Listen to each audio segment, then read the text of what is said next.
Manipurdagi mapan suba amadi kunithui suba Assam Rifles Louthokpikhro asimak tangdu leitaba hanjinlaknabagi ahanba khongthangni kukigi misang changliba Assam Rifles ki atopa battalion singsu athubada louthokpiu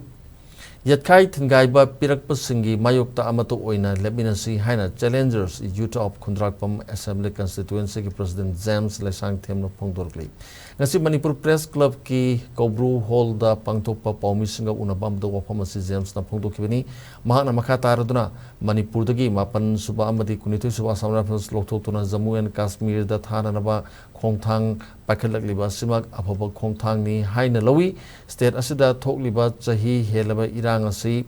horakpatagi Assam Rifles na kukigi michangda tongsinduna laire haibasi mipung khudingmakna khangnar wafamni maramasana Manipur dagi Assam Rifles louthokpa horakpa haibasina tangdu leitaba hanjinlaknabagi ahanba khongthangni haiki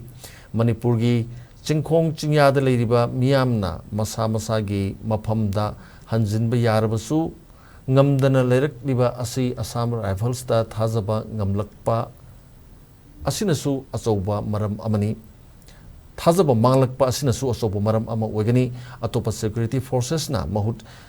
sindokpagidamakta Assam Rifles louthokrakpa haibasi su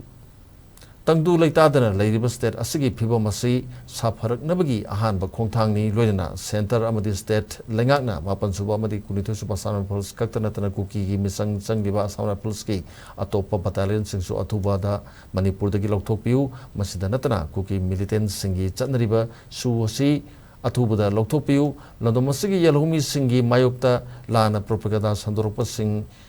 punna thengnaminasi yatkai thingaiba pirakpasingi mayokta amato oina leminaduna phaba thabak thorom singda aikoi thagatchi hainasu mahakna phongdokhi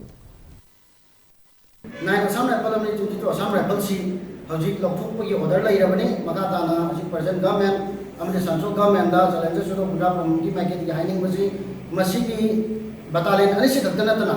ngasi Manipur ki kachan goya da lairiba kuki singda misang changba manba misang changliba Assam Rifles singsu matang louthok pirakani habiki thajaba adu lai maramaduna indigenous people singi marakta mayum mekai leitadana relief camp da lairiba internally displaced person singse akoi yauji Assam Rifles sing asina mai thakriba jaga chi chihong chingya da laibana maram oiraga ngasi mayum da hanjaningba lairaga su mayum da hanjanba yabagi kudong chaba pangaga su